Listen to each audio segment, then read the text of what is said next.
ونستعينه ونستغفره ونؤمن به ونتوكل عليه ونعوذ بالله من شرور أنفسنا ومن سيئات أعمالنا من يهده الله فلا مضل له ومن يضلله فلا هادي له ونشهد أن لا إله إلا الله وحده لا شريك له ونشهد أن محمدا عبده ورسوله أما بعد فإن خير الحديث كتاب الله وخير الهدي هدي محمد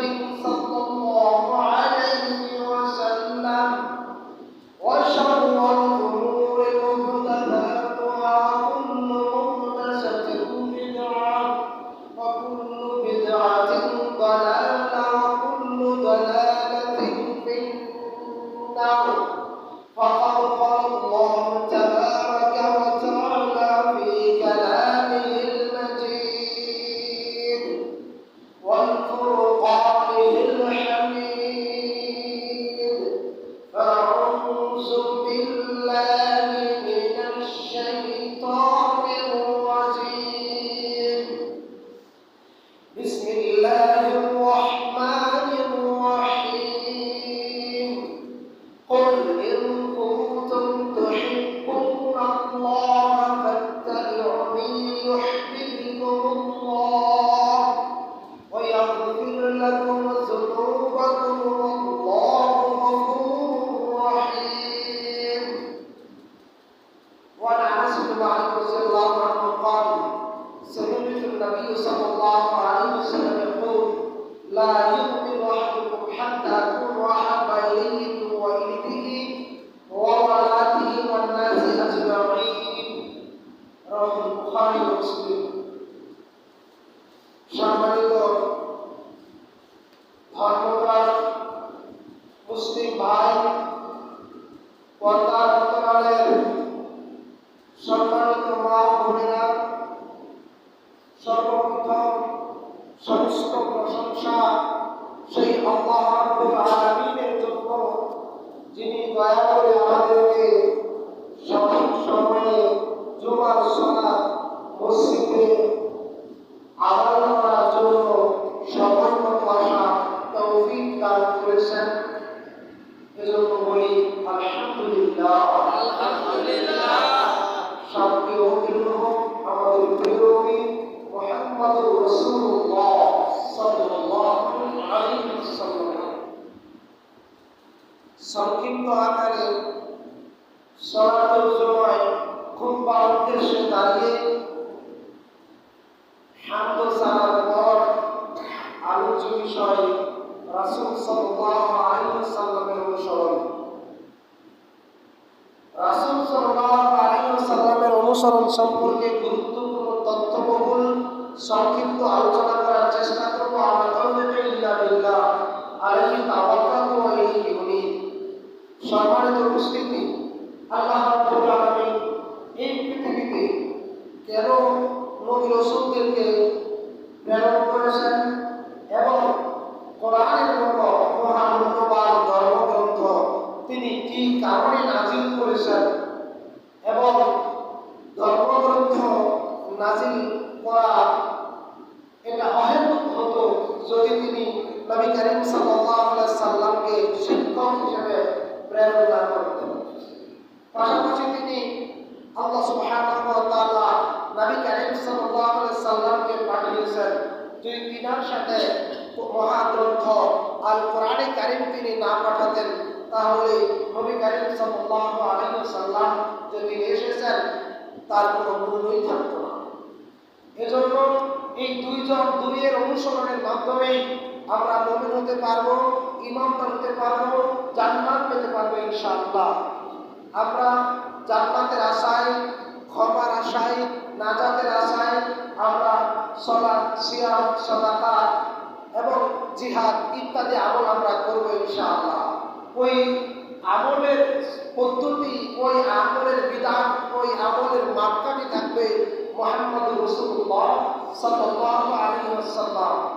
সম্মানিত উপস্থিতি, আসুন আমরা ইত্তেবায়ে সুন্নাতের আলোচনার পূর্বে আমরা কুতুবুস সিত্তাহ সম্পর্কে একটু ধারণা পেশ করি ইনশাআল্লাহ। সম্মানিত উপস্থিতি, প্রথম আমরা রাসূল সাল্লাল্লাহু আলাইহি ওয়াসাল্লামের ওই হাদিসটাকে নিয়ে আলোচনা করি।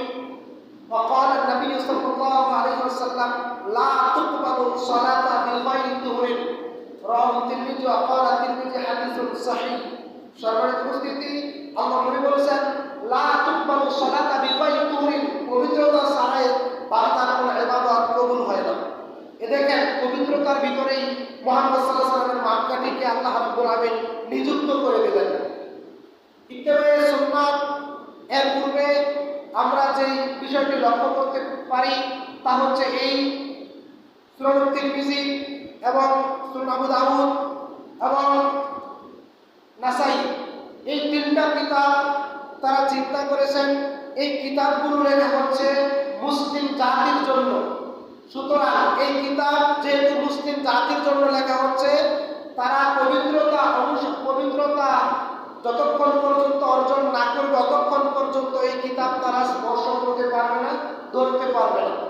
তারা এই চিন্তা করে কিতাবুত তাহারাতের আলোচনা দিয়ে আবু দাউদ, তিরমিজি, নাসাই এই তিনটা কিতাব শুরু করেছেন।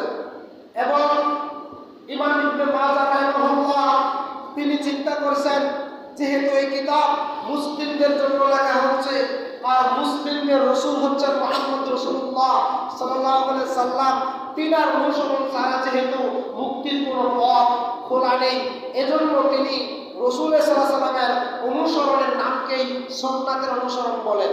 এজন্য ইমাম ইবনে মাজাহ রাহমাতুল্লাহ আলাইহি তিনি তার কিতাবকে অর্থাৎ সুনান ইবনে মাজাহকে সুন্নতের অনুসরণের মাধ্যমে সুন্নতের আলোচনা দিয়ে তিনি তার কিতাবকে শুরু করেছেন।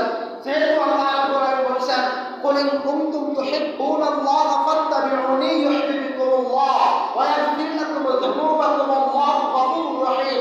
আল্লাহ রাব্বুল আলামিন সূরা আলে ইমরান 31 নম্বর আয়াতে বলেছেন কুল ইন কুনতুম তুহিব্বুনাল্লাহ, হে নবী আপনি আপনার উম্মতদেরকে বলে দেন ফাত্তাবিউনি, তারা যেন আপনাকে অনুসরণ করে, ইউহিব্বুকুমুল্লাহ, তাহলে আল্লাহ রাব্বুল আলামিন আপনার উম্মতদেরকে, আমার বান্দাদেরকে আমি আল্লাহ ভালোবাসবো।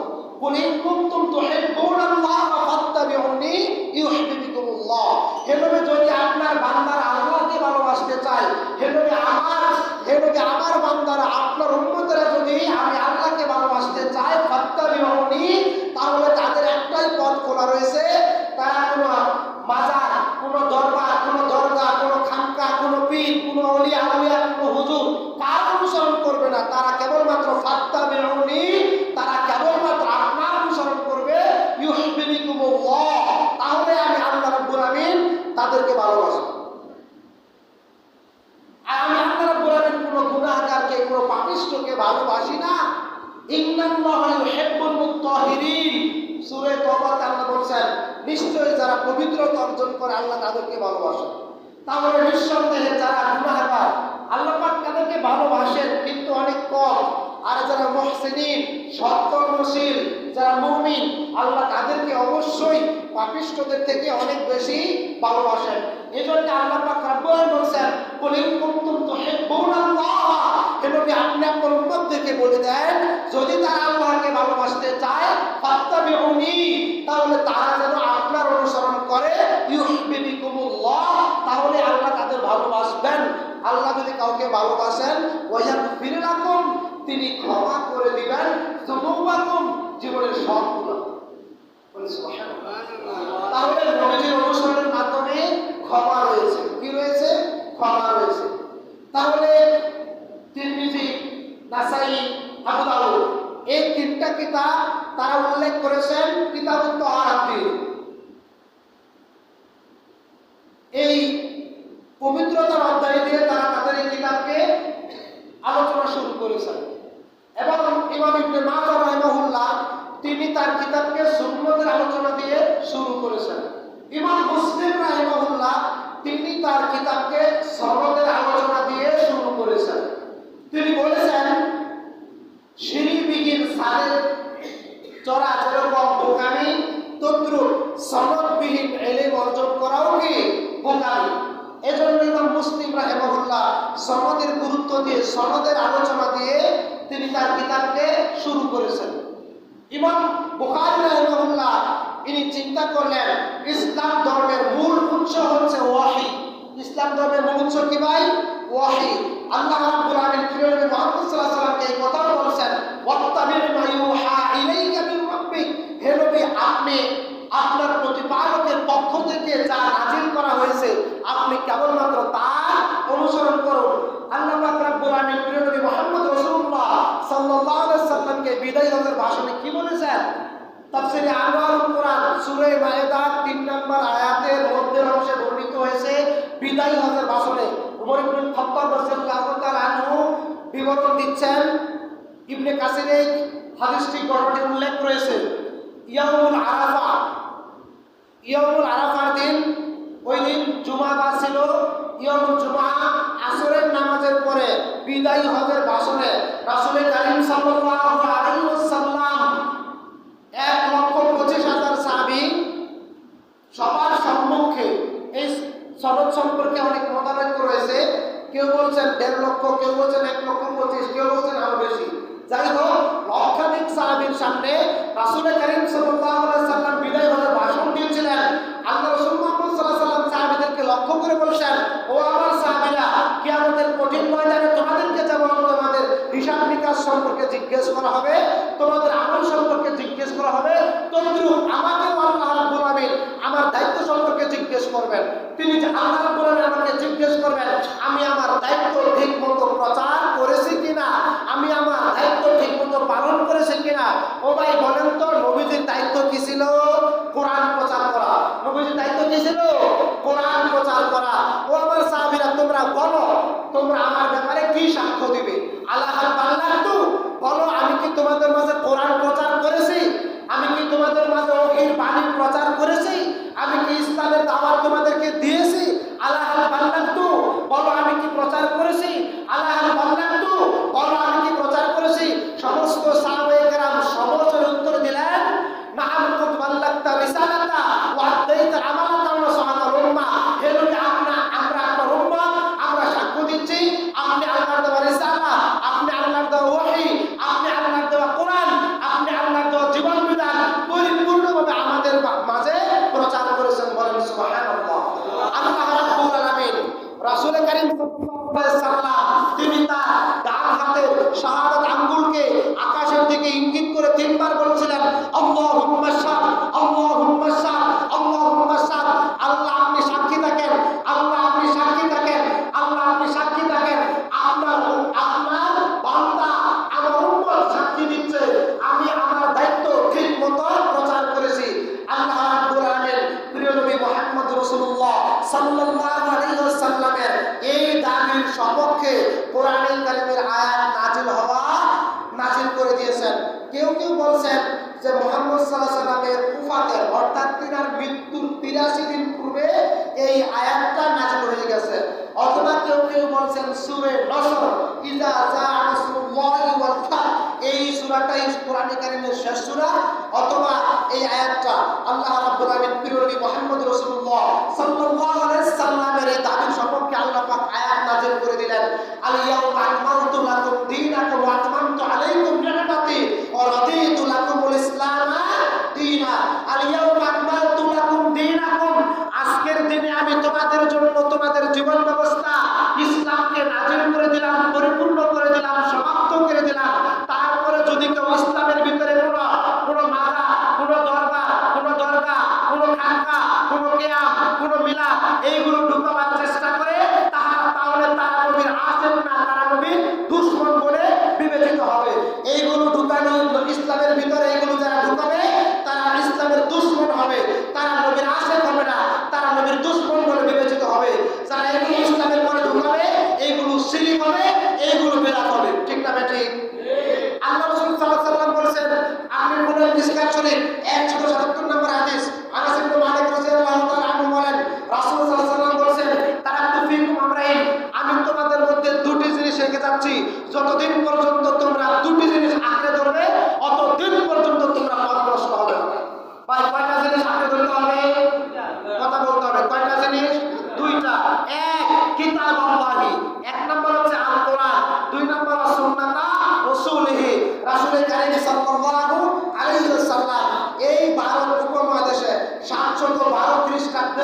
শেখ শরফুদ্দিন রাহিমাহুল্লাহ নামে 712 খ্রিস্টাব্দে তিনি বুখারী মুসলিমের দর্শের মাধ্যমে তিনি হাদিস চর্চার প্রথম শুভযাত্রা অনুষ্ঠিত করেন 712 খ্রিস্টাব্দে। আলহামদুলিল্লাহ। তিনি বলেছেন সহিহ হাদিসের সংখ্যা 10,000-এর চাইতে একটু বেশি। সহিহ হাদিসের সংখ্যা 10,000-এর চাইতে একটু বেশি। তাহলে দেখেন আমরা ওয়াজের মাহফিলে অথবা জুমার খুতবায় আধা ঘন্টা 1 ঘন্টা আলোচনার সময় পাই।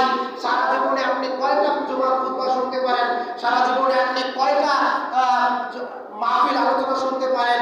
10,500-এর বেশি যদি সহিহ হাদিস থেকে থাকে, 6,234টি আয়াত যদি কোরআনে কারিমে থেকে থাকে, তাহলে আপনি কয়টা আয়াত অথবা কয়টা হাদিস আপনার জীবনে শোনার মতো সৌভাগ্য আপনি লাভ করতে পারেন? আপনি একটু বিবেচনা করে দেখবেন। তাই আগে মসজিদে চলে আসবেন। সবার আগে যিনি মসজিদে আসবেন একটা উট সাদাকার নেকি পাবেন, তারপরে যিনি আসবেন একটা গরু সাদাকার নেকি পাবেন। এইভাবে করে পর্যায়ক্রমে আপনি 3 সাদাকা পর্যন্ত নেকি পাবেন।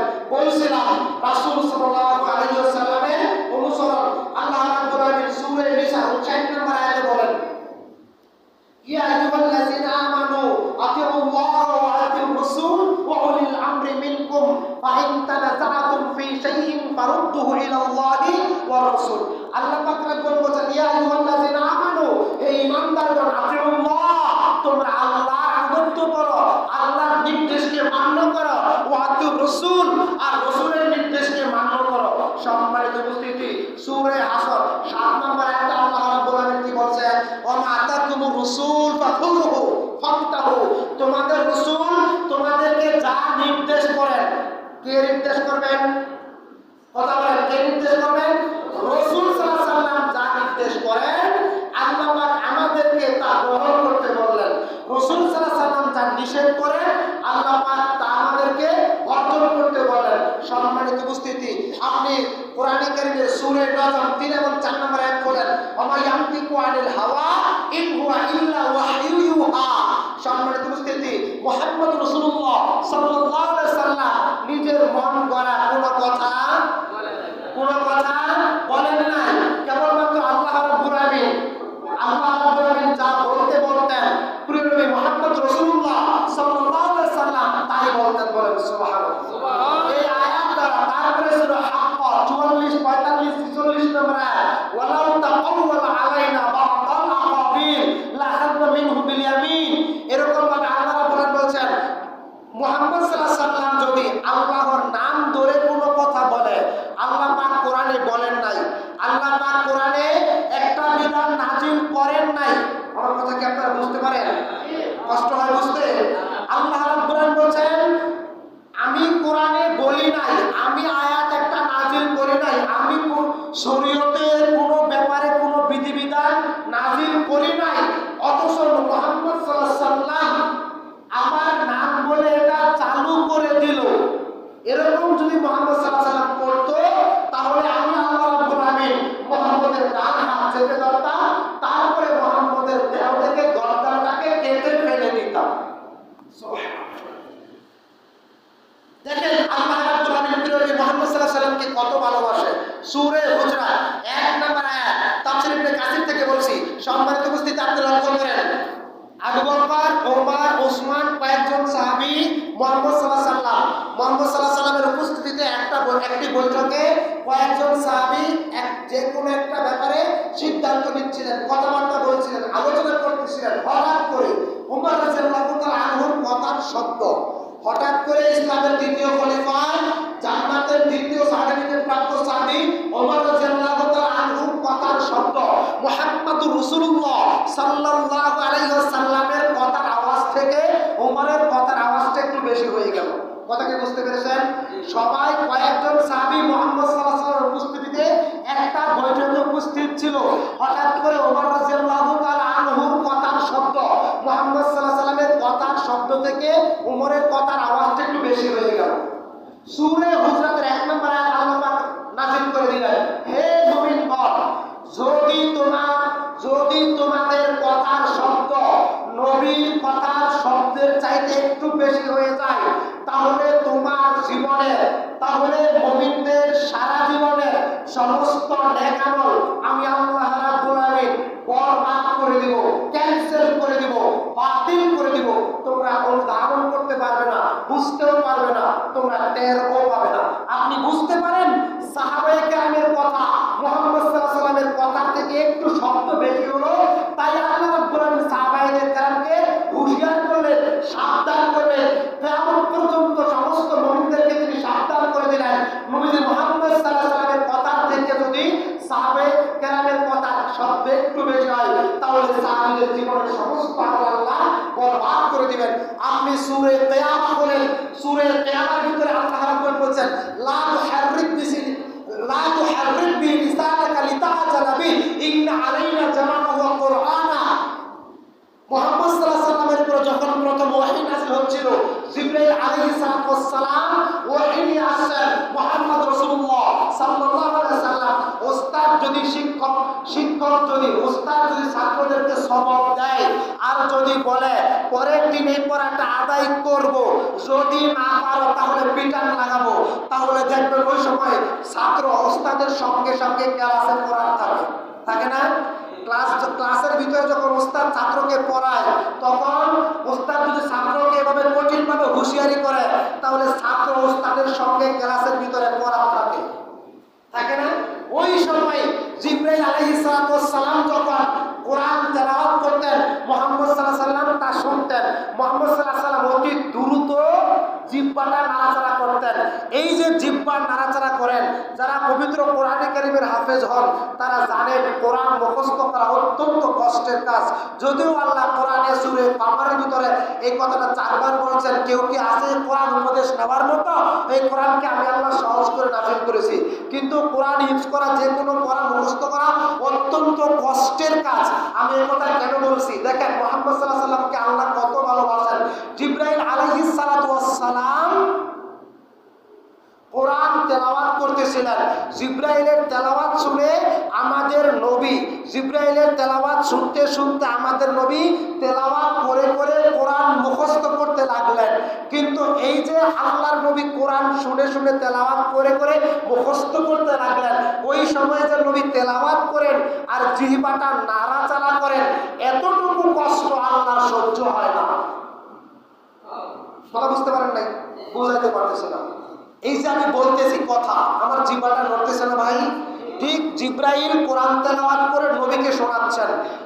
নবীজি জিবরাইলের তেলাওয়াত শুনে এই যে পড়ে পড়ে মুখস্থ করতেছেন, ওই পড়ার সময় যে নবীজির জিহ্বাটা নাড়াচাড়া করতেছিল, এই যে নবীর এতটুকু কষ্ট পড়াটা মুখস্থ করা, এটা আল্লাহ রাব্বুল আলামিনের সহ্য হচ্ছে না। আল্লাহ পাক নবীকে এত ভালোবাসেন। তারপর কি বলছেন? লা তুহাররিক বিহি লিসানাকা লিতাআজালা বিহি ইন্না আলাইনা জামাআহু ওয়া কুরআনা। হে নবী, এই কোরআন এত কষ্ট করে করে পড়ে পড়ে মুখস্থ করার জন্য আমি আপনার উপরে কোরআন নাযিল করি নাই। এই কোরআনকে নূর বানাইয়া আপনার সিনার ভিতরে জমা করে দেওয়ার দায়িত্ব আমি আল্লাহ নিজে নিয়ে নিয়েছি। তাহলে বলছিলাম নবীজির এতটুকু কষ্ট যে আল্লাহ সহ্য করতে পারেন নাই। কোন একটা যুদ্ধের ময়দানে যখন পাথরের আঘাত খেয়ে হেলমেট ভেঙে, গাল মুবারক ভেঙে, দাঁত ভেঙে শহীদ হয়ে গিয়েছিল, ওই সময় কি আল্লাহ দেখতে পাচ্ছিলেন না? দেখতে পাচ্ছিলেন না? তাহলে আল্লাহ পাকের ফিরাবার ক্ষমতা ছিল কি ছিল না? ছিল কিনা? কিন্তু আল্লাহ পাক কেন ফিরান নাই? আল্লাহ পাক বলেন সূরা আলে ইমরান 142 নম্বর আয়াতে, আম হাসিবতুম আন তাদখুলুল জান্নাতা ওয়া লাম্মা ইয়ালামিল্লাহু আল্লাযীনা জাহাদু মিনকুম ওয়া ইয়ালামাস সাবিরিন। তোমরা কি মনে করো সবে বরাতে হালুয়া মিষ্টি খেয়ে আর নবীর সুন্নাত দাঁড়িয়ে রেখে, নবীর সুন্নাত পাঞ্জাবি পরে, নবীর সুন্নাত সালাত আদায় করে, 5 ওয়াক্ত সালাত আদায় করে, রমজানে ফরজ সিয়াম পালন করে, আর একটু মানুষকে দেখানোর জন্য লুঙ্গি অথবা শাড়ি যাকাত দিয়ে অথবা ফিতরা দিয়ে, অথবা তোমরা কুরবানির সময় দামি গরু কিনে কুরবানি দিয়ে তোমরা জান্নাত পাবে, আল্লাহ রাব্বুল আলামিন বলেন আম হাসিবতুম আন তাদখুলুল জান্নাতা ওয়া লাম্মা ইয়া'লামিল্লাহুল লাযিনা জাহাদু মিনকুম ওয়া ইয়া'লামুস সাবিরিন। আম হাসিবতুম আন তাদখুলুল জান্নাতা, তোমরা কি মনে করো এই সস্তার আমলগুলো করে বস্তা ভরে ভরে তোমরা আমল করবে আর তোমাদের নেকের পাল্লা ভারী করবে, তোমরা জান্নাতে যাবে? তোমরা কি জান্নাতে যাওয়া এত সহজ কাজ মনে করো? সম্মানিত উপস্থিতি, প্রত্যেকটা কাজ যদি নবীজি মুহাম্মদ রাসূলুল্লাহ সাল্লাল্লাহু আলাইহি সাল্লামের পদ্ধতিতে না হয় তাহলে আপনার ইবাদত কবুল হবে না। বলছিলাম আল্লাহ রাব্বুল আলামিন বলেন আম হাসিবতুম আন তাদখুলুল জান্নাতা ওয়া লাম্মা ইয়া'লামিল্লাহুল লাযিনা জাহাদু মিনকুম ওয়া ইয়া'লামুস সাবিরিন।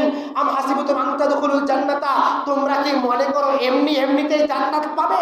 ওয়া লাম্মা ইয়া'লামিল্লাহুল লাযিনা জাহাদু মিনকুম, অথচ আমি আল্লাহ এখনো তোমাদেরকে পরীক্ষা করি নাই কে তোমরা ঈমানের দাবিতে সত্যবাদী, কে তোমরা ঈমানের দাবিতে মিথ্যাবাদী, কে তোমরা জান দিয়ে, মাল দিয়ে, দম দিয়ে, সম্পদ দিয়ে, সময় দিয়ে, শ্রম দিয়ে, মেধা দিয়ে কে তোমরা দ্বীনকে প্রতিষ্ঠার জন্য, আল্লাহর জমিনে আল্লাহ দ্বীন কায়েমের জন্য, ইনিল হুকমু ইল্লা লিল্লাহ, সৃষ্টি যার, আইন চলবে তার, আলা লাহুল খালকু ওয়াল আমরু, হুকুম দেওয়ার মালিক একমাত্র আল্লাহ রাব্বুল আমিন, সৃষ্টি যার, আইন চলবে আল্লাহ।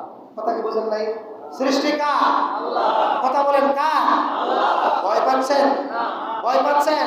আলা লাহুল খালকু ওয়াল আমর, সৃষ্টি কার? আল্লাহ। আইন চলবে কার? আল্লাহ। এই বাংলার জমির মালিক কে? আল্লাহ। আল্লাহ। কুলিল্লাহুম্মা মালিকাল মুলক, সার্বভৌমত্বের মালিক কে? আল্লাহ। আমাদের দেশে কি আল্লাহর আইন চলে? কথা বলেন, আল্লাহর আইন চলে?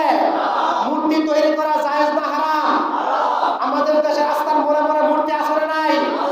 ইব্রাহিম আলাইহিস সালাম মুসলিম জাতির পিতা, তিনি কি মূর্তি তৈরি করেছিলেন না ভেঙেছিলেন? মুহাম্মদ রাসূলুল্লাহ সাল্লাল্লাহু আলাইহি ওয়াসাল্লাম আমরা সকলেই জানি কাবা গৃহের ভিতরে 360 খানা মূর্তি ছিল। আল্লাহ রাসূল সাল্লাল্লাহু আলাইহি ওয়াসাল্লাম কাবা গৃহের ভিতরে ঢুকেছিলেন এবং তিনি বলেছিলেন কুল জাআল হক ওয়া জাহাকাল বাতিল ইন্নাল বাতিলা কানা যাহুকা, সত্য যেখানে আছে, কোরআন যেখানে আছে, ওইখানে শিরিক থাকতে পারে না, ওইখানে বিদআত থাকতে পারে না। মুহাম্মদ সাল্লাল্লাহু আলাইহি ওয়াসাল্লাম হাতের মধ্যে লাঠি নিলেন আর তিনি বললেন কুল জাআল হক ওয়া জাহাকাল বাতিল ইন্নাল বাতিলা কানা যাহুকা, সত্য যেখানে আছে ওইখানে মিথ্যা থাকতে পারে না। কোরআন ব্যতীত মুসলিমদের সংবিধান মানব রচিত আইন হতে পারে না। তাহলে আমরা আমাদের জাতির পিতা ইব্রাহিম আলাইহিস সালাম মূর্তির পক্ষে ছিলেন না বিপক্ষে ছিলেন? মুহাম্মদ রাসূলুল্লাহ সাল্লাল্লাহু আলাইহি ওয়াসাল্লাম মূর্তির পক্ষে না বিপক্ষে? ইব্রাহিম আলাইহিস সালাম মূর্তির পক্ষে না বিপক্ষে?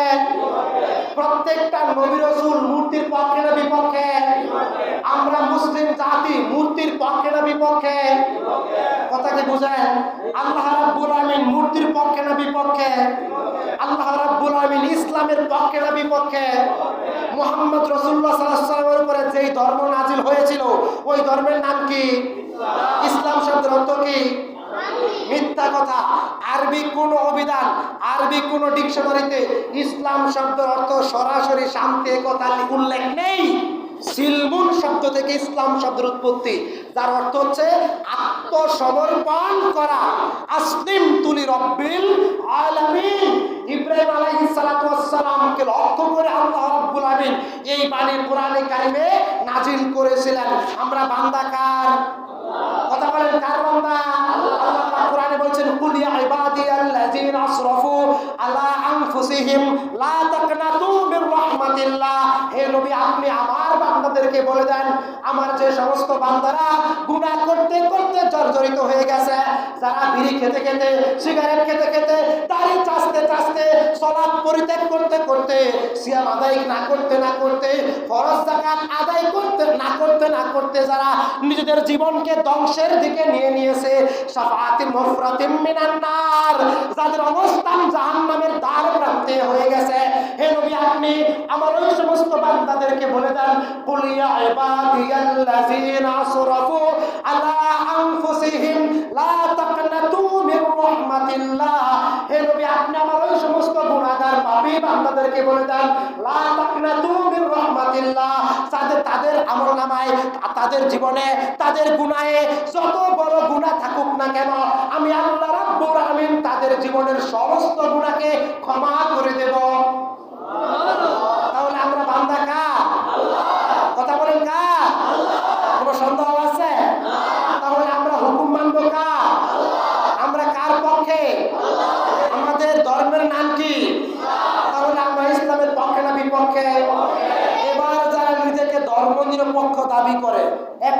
রাস্তা, একটা রোড, এই যে রাস্তা, একটা লেফট হ্যান্ড সাইড, একটা রাইট হ্যান্ড সাইড, একটা ডান সাইড, একটা বাম সাইড, ঠিক না ঠিক? এই যে আপনাদের ঢাকা সিলেট মহাসড়ক, যদি আপনি বলেন আমি রাস্তার ডানেও যাব না বামেও যাব না, মধ্যখানে দাঁড়িয়ে থাকবো বীর পুরুষের মতো, ও ভাই সম্ভব হবে? কথা বলেন, সম্ভব হবে? গাড়ি আপনার বুকের উপর দিয়ে গিয়ে আপনাকে একদম পিষে দিবে, ঠিক না ঠিক? ঠিক আপনি যদি কবরে যখন আপনাকে 3টা প্রশ্ন করা হবে, বলছিলাম আলোচ্য বিষয় মুহাম্মদ রাসূলুল্লাহ সাল্লাল্লাহু আলাইহি সাল্লামের অনুসরণ। কথা কি বুঝতে পারছেন? কবরে কয়টা প্রশ্ন হবে? কথা বলেন কয়টা? সবাই জানি কি জানি না? তাহলে আমরা দেখতে পাই 2010 সালের পর থেকে বাংলাদেশে যে কোনো পরীক্ষা, মেডিকেল পরীক্ষা সহ এসএসসি, এইচএসসি অনেক পরীক্ষার প্রশ্নগুলো আউট হয়ে যায়, পরীক্ষার আগেই ফাঁস হয়ে যায়। শোনেন না আপনারা? তাহলে যদি একটা ছাত্রকে পরীক্ষার 1 সপ্তাহ আগে তাকে প্রশ্ন তুলে দেওয়া হয় তার হাতে, সে যত খারাপ ছাত্র হোক, মোটামুটি যদি একটু লিখতে পারে আর পড়তে পারে আর প্রশ্নের মানটা বুঝে, তাহলে সে কি পরীক্ষায় ভালো রেজাল্ট করবে না? আমার কথা কি বুঝতে পারেন? সে কি পরীক্ষায় ভালো রেজাল্ট করবে না ভাই? আল্লাহ রাব্বুল আমিন 1450 বছর পূর্বে কবরে কয়টা প্রশ্ন হবে? কয়টা? এই প্রশ্ন আল্লাহ ফাঁস করে দেন নাই? দেন নাই? আল্লাহ উত্তর দিয়ে দেন নাই? তারপরেও যদি কোনো আদম সন্তান, তারপরেও যদি কোনো নবীর উম্মত, তারপরেও যদি আল্লাহর কোনো গোলাম কবরের ওই প্রশ্ন 3টা সম্পর্কে উত্তর দিতে না পারে, তাহলে আল্লাহর কি কোনো দোষ থাকতে পারে? কবরে 1 নম্বর প্রশ্ন কি? মান রব্বুকা, কে তোমার রব? আমাদের রব কে?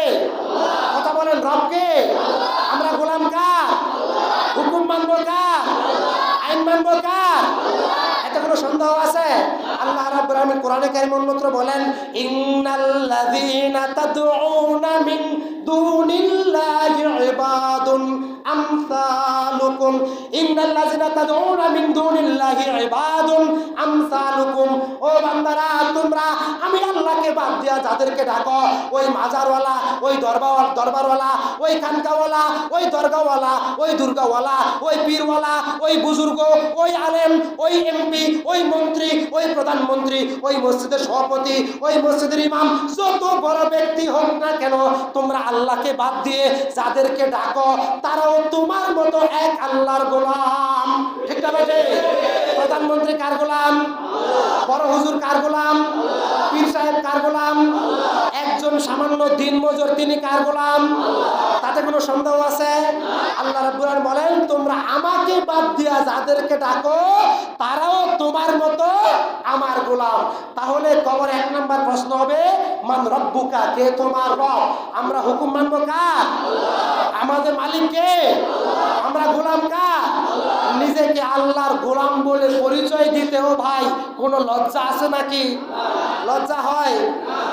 আব্দুর রহমান নামটা সুন্দর না খারাপ? সুন্দর। অনেকে লেখে ডিজিটাল নেম, এ রহমান, নামটাকে ডিজিটাল করলো, এ রহমান, এতে গুনাহ নেই। অনেকে আছে রহমান ট্রেডার্স, নিজেকে আল্লাহর বান্দা বলে পরিচয় দিতে যেন তিনারা লজ্জাবোধ করেন। আসলে কি এই কাজগুলো ঠিক না বেঠিক? ঠিক না বেঠিক? তাহলে কবর 1 নম্বর প্রশ্ন হবে, তোমার রবকে?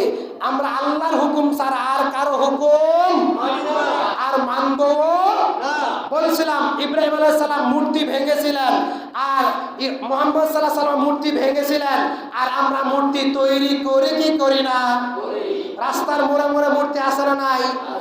নিজেকে মুসলিম বলে দাবি করলে, আল্লাহর বান্দা বলে দাবি করলে, নবী যেহেতু মূর্তি ভেঙেছিলেন আর আমরা যেহেতু নবীর উম্মত, তাহলেও আমাদেরকেও মূর্তি ভাঙার কাজে অংশগ্রহণ করতে হবে কি হবে না? কথা বলেন, হবে কি হবে না? হবে। আল্লাহ রাব্বুল আমিন সুদ হালাল না হারাম? কথা বলেন, হালাল না হারাম? এবার যারা সুদের লাইসেন্স দিয়ে বৈধতা ঘোষণা করলো, আল্লাহর হালালকে যারা, আল্লাহর হারামকে যারা হালাল বলে, তারা কি মুসলিম থাকতে পারে? কোরআনে যতগুলো আয়াত রয়েছে, কেউ যদি একটা আয়াতকে অমান্য করে এটা নয়, একটা আয়াতকে কেউ যদি অস্বীকার করে, অস্বীকার করা আর অমান্য করা এক জিনিস নয়। আমি আদায় করতে পারি না, এটা আমি এজন্য আমি অনুতপ্ত হব, তওবা করব, গুনাহ স্বীকার করব, কিন্তু আমি মানি না, দুইটা কি এক কথা? কথা কি আমার বুঝতে পারেন? এ আল্লাহ রাব্বুল আমিন সুদকে হারাম করেছেন। যারা সুদের লাইসেন্স দিয়ে সুদের বৈধতা ঘোষণা করলো, আল্লাহর হারামকে যারা হালাল ঘোষণা করলো, তারা আল্লাহর জায়গায় বসে গেল কি গেল না? বুঝেন নাই? সভাপতি বলল মসজিদ অফ, তালা লাগানো থাকবে। সাধারণ মুসল্লি বলল মসজিদ খুলে দেন, সালাত আদায় করব। যদি সভাপতির হুকুমের বিরুদ্ধে সাধারণ মুসল্লি যায়, তাহলে সাধারণ মুসল্লি কি সভাপতির হুকুমকে মানল? কথা বলেন।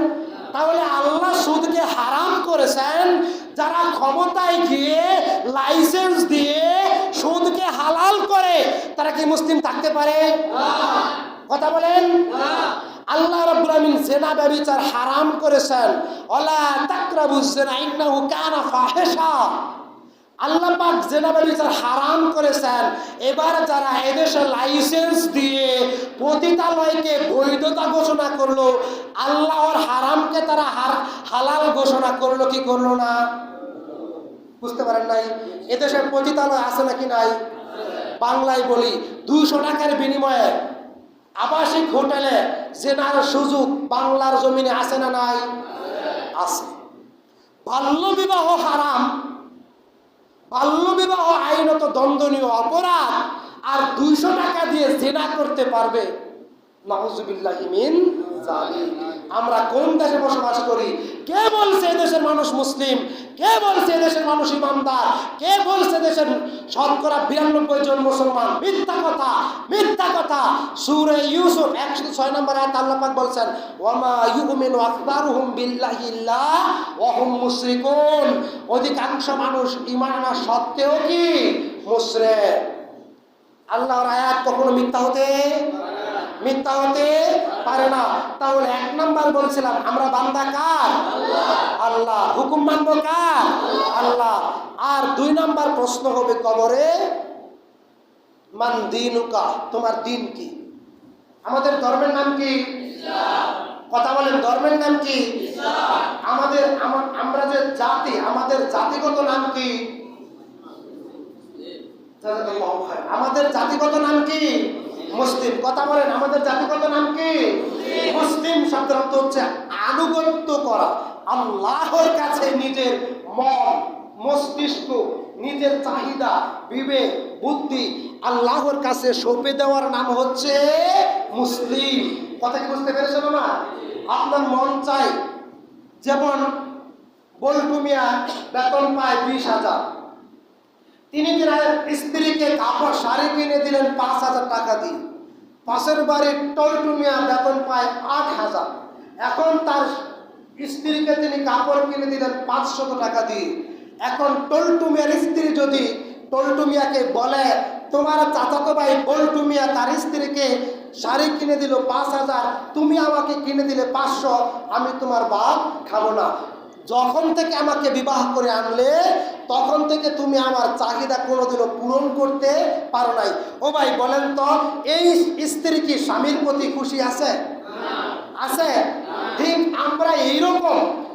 আমরা এরকম ব্যবহার আল্লাহর সাথে করি। যেমন আমরা আমাদের ধর্মের নাম ইসলাম, জাতিগত দিক থেকে আমরা মুসলিম, কিন্তু প্রত্যেকটা ইমানদার মুসলিম যুবককে দেখবেন তারা ইহুদি খ্রিস্টানদের স্টাইলিশ অনুসরণ করে কি করে না? করে কি করে না? এক দাড়ি কত মডেলের কেটে চেঁচে মডেল করে কি করে না? এক চুল কত রকমের স্টাইল করে কি করে না? এক প্যান্ট কত তালি কত সিরা পাড়া মডেল করে কি করে না? কথা কি বুঝতে কষ্ট হয়? অথচ মুহাম্মদ রাসূলুল্লাহ সাল্লাল্লাহু আলাইহি সাল্লামকে অনুসরণ করতে গিয়ে সূরা বাকারা 208 নম্বর আয়াতে মহান আল্লাহ বলেন, ইয়া আইয়ুহাল্লাযীনা আমানু দুখুলু ফিস সিলমি কাফা। হে ঈমানদারগণ, তোমরা পুরোপুরিভাবে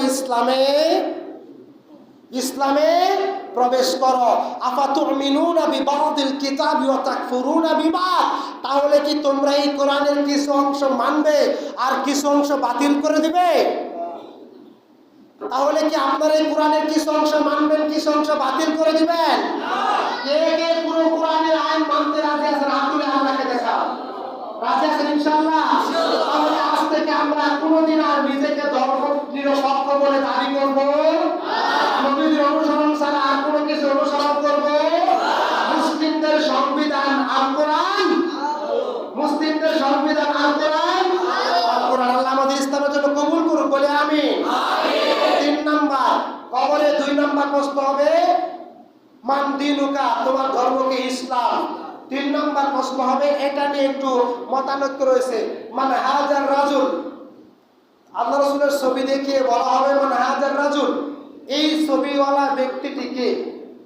অথবা জিজ্ঞেস করা হবে মান নাবিয়্যুকা, তোমার নবীকে। ওই অতক্ষণ পর্যন্ত যে কথাগুলো বললাম, যদি ইত্তেবায়ে সুন্নাহর উপরে রাসূল কারীম সাল্লাল্লাহু আলাইহি ওয়াসাল্লামের আদর্শ আপনার জীবনে বাস্তবায়ন থাকে, তাহলে আপনি কেবলমাত্র কবরে এই 3টি প্রশ্নের উত্তর দিতে পারবেন। আর যদি আপনার মধ্যে রাসূলের আদর্শ না থাকে, তাহলে আপনি কবরে ধরা খেয়ে যাবেন। وقال النبي صلى الله عليه وسلم القبر اول منزل من منازل الاخر فإنزا منه فبعده ايثار منه رواه الطبراني وقال حديث صحيح। সম্মানিত উপস্থিতি, সুনান তবারানীতে এই কিতাবটা উল্লেখ করেছে। রাসূল সাল্লাল্লাহু আলাইহি ওয়াসাল্লাম বলেছেন, মরার পরে 4টি গাটি। কয়টি গাটি?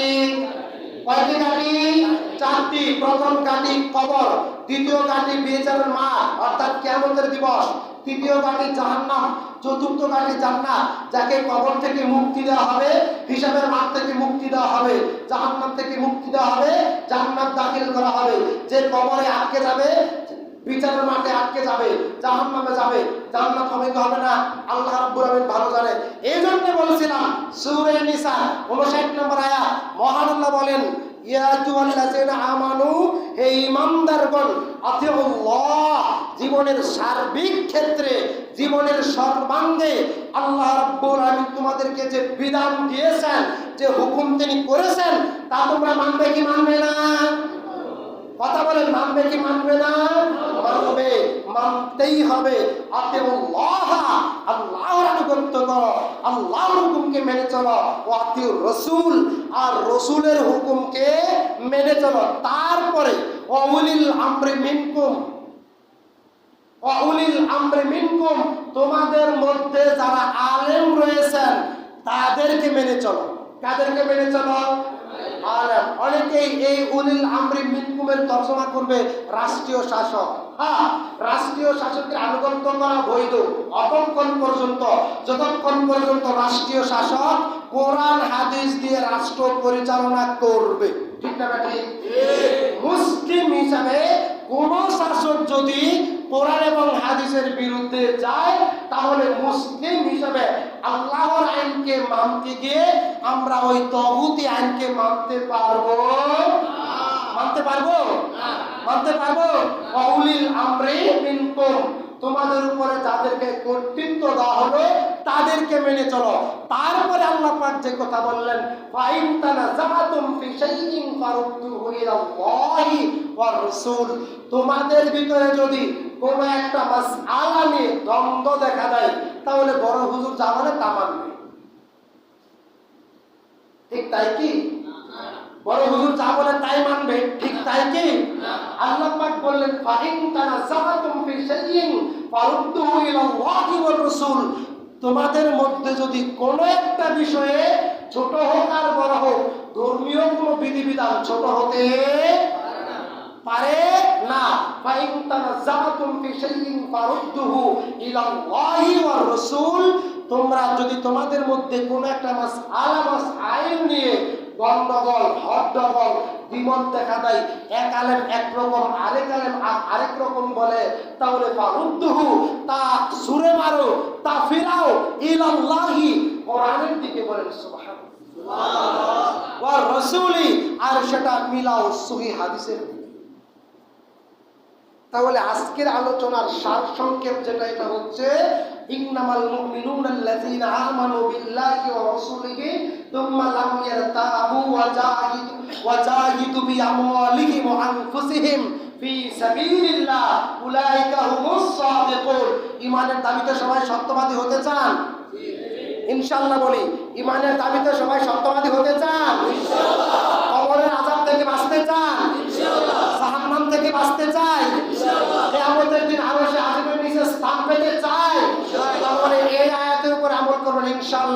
সূরা হুজরাত 49 নম্বর সূরার 15 নম্বর আয়াত, ইন্নামাল মুমিনুনা আল্লাযীনা আমানু বিল্লাহি ওয়া রাসূলিহি, আর যারা ঈমান আনে আল্লাহর উপরে আর আল্লাহর রাসূলের উপরে, সুম্মা লাম ইয়ারতাবু, আর ধর্মীয় বিধিবিধানের ব্যাপারে কোনো সন্দেহ পোষণ করা যাবে না, যাবে।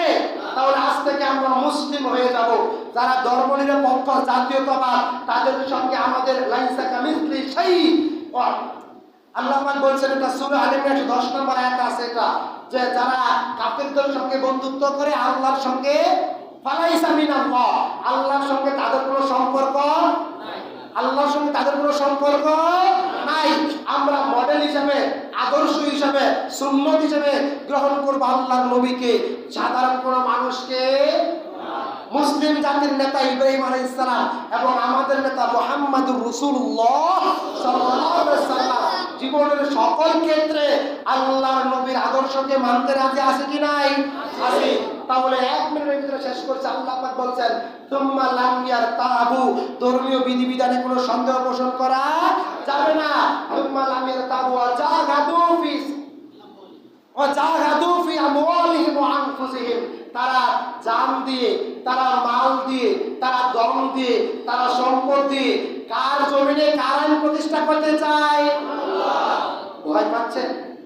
কার জমিনে কার আইন প্রতিষ্ঠা করতে চায়? আল্লাহ।